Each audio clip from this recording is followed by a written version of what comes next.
प्रिय आत्मन, आप सबके अंतरात्मा में विराजमान प्रभु को मेरा सत सत नमन। प्रिय आत्मन, आज तक आपने कभी न कभी ये जरूर सोचा होगा कि आखिर ये भगवान कौन है। कुछ लोग भगवान में विश्वास रखते हैं, तो कुछ लोग ये मानते हैं कि ये दुनिया स्वयं चालित है। लेकिन जो लोग ऐसा समझते हैं, उन्हें यह समझना चाहिए कि मशीन चाहे कितना भी स्वयं चालित हो, उसे बनाने वाला कोई न कोई तो होता ही है। तो जरा सोचिए कि इस ब्रह्मांड से अधिक स्वयं चालित मशीन आज तक कोई बना है क्या? तो कोई न कोई सत्ता तो है इसे बनाने वाला, और इतना स्वयं चालित मशीन बनाने वाला कितना महान होगा। और वह सत्ता सर्वशक्तिमान है, और वही भगवान है। भगवान एक अदृश्य शक्ति है जो सूक्ष्म रूप से सब जगह विराजमान है, लेकिन बाहरी आंखों से दिखते नहीं है। जैसे दूध में घी होता है लेकिन दिखता नहीं है। दूध को उबालकर उसमें जोड़न लगाकर दही बनाया जाता है, फिर उसे मथकर उससे माखन निकाला जाता है, फिर उस माखन को उबालकर उससे घी बनता है जो दूध का सार तत्व होता है। ठीक उसी तरह कर्मयोग की भट्टी में स्वयं को तपाकर आत्ममंथन करने पर भगवान के दर्शन होते हैं। कभी किसी मुश्किल घड़ी में, कभी मंदिर में हाथ जोड़ते समय, तो कभी जीवन के किसी कठिन मोड़ पर हम सबने भगवान शब्द को सुना है, भगवान को पुकारा है, भगवान का पूजा किया है। लेकिन हम लोग भगवान के मूल स्वरूप को ठीक से समझ नहीं पाए हैं, जिससे हमारा विश्वास डगमगाते रहता है। तो प्रिय आत्मन, आज हम लोग भगवान के बारे में चर्चा करेंगे कि आखिर भगवान कौन है और कैसे इतने बड़े सृष्टि का संचालन करते हैं। बहुत महत्वपूर्ण विषय है, आप ध्यान से देखिए, सुनिए और समझिएगा। इस संबंध में अगर आपके मन में कोई प्रश्न हो तो बेझिझक कमेंट कर बताइएगा। इस प्रस्तुति को शेयर भी कीजिएगा तथा ऐसी और वीडियोज देखने के लिए इस चैनल को सब्सक्राइब भी कर लीजिएगा। तो प्रिय आत्मन, आज हम इस विषय पर एक खुला और आत्मीय संवाद करेंगे जो न किसी धर्म की जंजीर में बंध कर, न ही किसी पंथ को छोटा बड़ा करके होगा। प्रिय आत्मन, भगवान शब्द अपने आप में कई भावनाएं समेटे हुए है। जब कोई भगवान कहता है तो हर व्यक्ति के मन में एक अलग छवि बनती है।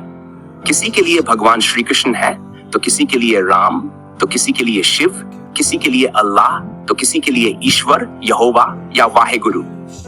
किसी को लगता है भगवान मंदिर में रहते हैं, तो किसी को लगता है वे हमारे दिल में ही हैं। भगवान कभी हमारे कष्टों में रोने वाला कंधा बन जाते हैं, तो कभी हिम्मत देने वाली आवाज। असल में भगवान कोई एक रूप, जाति या धर्म नहीं है। भगवान एक एहसास, अनुभव है। भगवान एक अदृश्य शक्ति है जो सबके लिए एक समान है। भगवान जाति, धर्म के भेदभाव से ऊपर जीव मात्र के हित चिंतक, रक्षक और पालक हैं। सबके सुहृदय और करुणा में है। जहां इस जगत के सारे रिश्ते नाते कुछ न कुछ प्रति उपकार के आधार पर टिके होते हैं, वहीं भगवान इतना सब कुछ उपकार करके भी किसी भी जीव से कोई प्रति उपकार नहीं चाहते। आइए अब जरा भगवान शब्द को समझते हैं। भगवान शब्द के एक एक अक्षर का अर्थ निकाला जाए तो पहला अक्षर भ, जिसका अर्थ है भूमि। दूसरा अक्षर है ग, जिसका अर्थ है गगन। तीसरा अक्षर है जिसका अर्थ है वायु। चौथा सूक्ष्म अक्षर है आ, जिसका अर्थ अग्नि है। पांचवा अक्षर है नन, जिसका अर्थ है नीर अर्थात पानी। ये वही पांच तत्व है जिनसे हमारा शरीर और ये सृष्टि बनी है, और इन सब पर आधिपत्य रखने वाला भगवान है। हम भगवान शब्द को थोड़ा और समझते हैं। संस्कृत में भगवान शब्द बना है दो हिस्सों से, भगवान। भग का मतलब होता है ऐश्वर्य, ज्ञान, शक्ति, धर्म, वैरागी और यश। और वान का मतलब है इन सब का संचालन करने वाला, और ये सब जिसके पास हो या इन सब को धारण करने वाला हो। तो भगवान का मतलब हुआ कि जिसके पास ये सभी दिव्य गुण हो। भागवत पुराण में कहा गया है, ऐश्वर्यस्य समग्रस्य वीरस्य यशस्य श्रिया ज्ञान वैराग्योश्चैव शरणाम भगतीरा। यानी जिसके पास संपूर्ण ऐश्वर्य, वीरता, यश, सौंदर्य, ज्ञान और वैराग्य हो, वही भगवान कहलाता है। अगर हम थोड़ा और गहराई में जाएं, तो भगवान कोई काल्पनिक शक्ति नहीं, बल्कि सृष्टि के मूल कारण है। जैसे हर चीज का एक मूल होता है, पेड़ का कारण बीज होता है। कोई मकान अगर दिखता है तो उसका मूल होगा उसका नक्शा और उसका निर्माण करता। तो ये पूरी सृष्टि, सूर्य, चांद, पृथ्वी, जीव जंतु, मनुष्य, समय, इन सब का भी कोई कारण है। वही कारण, वही परम कारण ही भगवान है। भगवान वे हैं जिन्होंने इस संसार को बनाया और चला रहे हैं तथा अंत में संहार भी करेंगे, अर्थात इस जगत के मालिक हैं।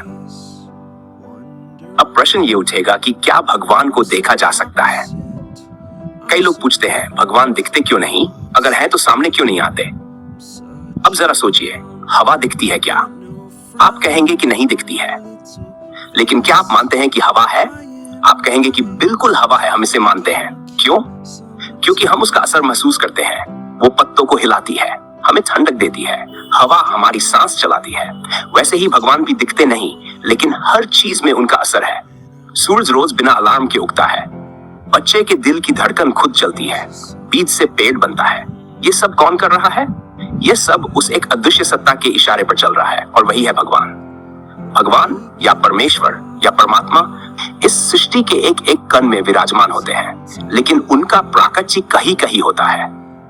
जब अर्जुन ने भगवान कृष्ण से पूछा था कि आप कहाँ रहते हैं, तो भगवान कृष्ण ने कहा कि वैसे तो मैं इस सृष्टि के कण कण में हूँ, लेकिन जहाँ कुछ विशेषता है वहां मैं प्रकट रूप में रहता हूँ। जैसे वृक्षों में पीपल, हाथियों में ऐरावत, जलाशयों में समुद्र, और भी बहुत से बताएं। इस तरह भगवान सब जगह है। उन्हें देखने के लिए दिव्य दृष्टि की आवश्यकता होती है, और ये दिव्य दृष्टि हमें अपने विकारों से मुक्त होकर निष्कपट भाव से भगवान की एकनिष्ठ भक्ति करने से प्राप्त होती है। भगवान कहीं बाहर नहीं, हमारे भीतर ही है। हम अक्सर भगवान को कहीं बाहर तलाशते हैं, मंदिरों में, मूर्तियों में या आकाश में। यह सब प्रारंभिक स्थिति है। जब तक परमात्मा का साक्षात्कार न हो जाए तब तक ठीक है, आप इन जगहों पर ही ढूंढेंगे। लेकिन जब आत्मशुद्धि हो जाती है तो परमात्मा हमारे भीतर ही अपने स्वरूप का दर्शन देते हैं। संतों और शास्त्रों ने बार बार कहा है कि भगवान तुम्हारे भीतर है। स्वामी विवेकानंद ने कहा था कि ईश्वर को बाहर खोजने से पहले अपने भीतर झांको, वही मिलेगा। भगवद गीता में श्री कृष्ण अर्जुन से कहते हैं कि अहमात्मा गुडाकेश सर्वभूताशय स्थित, अर्थात है अर्जुन, मैं हर प्राणी के हृदय में स्थित आत्मा हूँ। भगवान हमारे अंदर भी है और बाहर भी। वो हमारे अंदर के सबसे गहरे कोने में बैठी एक चेतना है जो हमें देख रही है, समझ रही है और प्रेम कर रही है। आत्मा रूप से सभी मनुष्यों में और सभी जीवों में परमात्मा विराजमान होकर ही सबका भरण, पोषण, रक्षण और संहार करते हैं। हमारे आसपास सब जगह भगवान होते हैं। हमारे माता पिता, बंधु, मित्र, नौकर और भी जितने भी हैं, उन सब में भगवान ही रमन कर रहे हैं, लेकिन दिखते नहीं है। उन्हें देखने के लिए शुद्ध अंतःकरण के साथ उनसे मिलने की तीव्र इच्छा का होना आवश्यक है। आप किसी भी भाषा में भक्ति और समर्पण से भरे भाव से प्रेम पूर्वक तथा कातर होकर पुकारेंगे तो भगवान का दर्शन होगा। बहुत लोग ये भी पूछते हैं, क्या सारे भगवान एक हैं या अलग अलग? देखिए, सत्य तो एक ही होता है, लेकिन उसे जानने और व्यक्त करने के तरीके अलग हो सकते हैं। जैसे एक ही सूरज कई खिड़कियों से अलग अलग दिख सकता है, वैसे ही ईश्वर को अलग अलग धर्म, संस्कृति और भाषा में अलग रूप में पूजा जाता है। कोई राम को पुकारता है, कोई कृष्ण को, कोई शिव को, कोई नानक, कोई ईसा, कोई पैगंबर, लेकिन सबका केंद्र एक ही होता है, वह परम चेतना, परम सत्य। इसलिए झगड़ा इस बात का नहीं होना चाहिए कि भगवान कौन है, बल्कि ये समझना चाहिए कि वो सभी में है और सभी का है। क्या भगवान हमसे बात करते हैं? जी हाँ, भगवान हमसे बात करते हैं, और वह भी आपकी भाषा में। अगर आपका अंतःकरण शुद्ध होगा तो भगवान की आवाज आपके अंदर बाहर सब जगह सुनाई देगी। भगवान नदी, झरने, समुद्र, वेद, प्रकृति के माध्यम से बहुत कुछ कहते हैं। उन्हें समझने का विवेक आपके अंदर होना चाहिए। आपके माता, पिता, भ्राता, गुरु तथा संतान और पत्नी के माध्यम से भी बहुत कुछ कहते हैं। इनमें उनके आवाज को पहचानने का विवेक आपका होना चाहिए। वो किताबों से नहीं, वो फोन से नहीं, वो दिल की गहराई से बात करते हैं। कभी कभी किसी साधारण व्यक्ति की बात से, किसी गाने के बोल से, किसी बच्चे की मुस्कान से या किसी दुख में मिली सीख से भगवान हमें कुछ कह जाते हैं। समस्या यह है कि हम सुनना नहीं चाहते। हमारा मन इतना शोर करता है कि भगवान की सूक्ष्म सी आवाज सुनाई ही नहीं देती। जब मन शांत होता है तो वही आवाज, वही चेतना अपने आप बोलने लगती है। अब आप पूछेंगे कि भगवान को कैसे पाया जाए? अब ये सबसे गहरा और सच्चा सवाल है। भगवान को पाया कैसे जाए?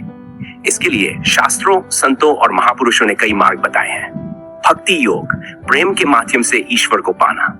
जिस तरह मीरा, तुलसी, सूरदास, कबीर ने अपने प्रेम और समर्पण से भगवान को पाया। ज्ञान योग, आत्मा और ब्रह्म का ज्ञान प्राप्त करके भगवान को अनुभव करना। जैसे आद्य शंकराचार्य ने अद्वैत वेदांत के माध्यम से बताया, अहम ब्रह्मास्मि, मैं ही ब्रह्म हूं। कर्म योग, हर कार्य को भगवान की सेवा समझकर करना। श्री कृष्ण ने गीता में अर्जुन से कहा, कर्म करो, फल की चिंता मत करो। ध्यान योग, ध्यान और आत्मनिरीक्षण के द्वारा भगवान से मिलना। हर मार्ग की अपनी सुंदरता है, पर लक्ष्य एक ही है, उस परम सत्ता से मिलन। क्या भगवान को सिर्फ पूजा से पाया जा सकता है?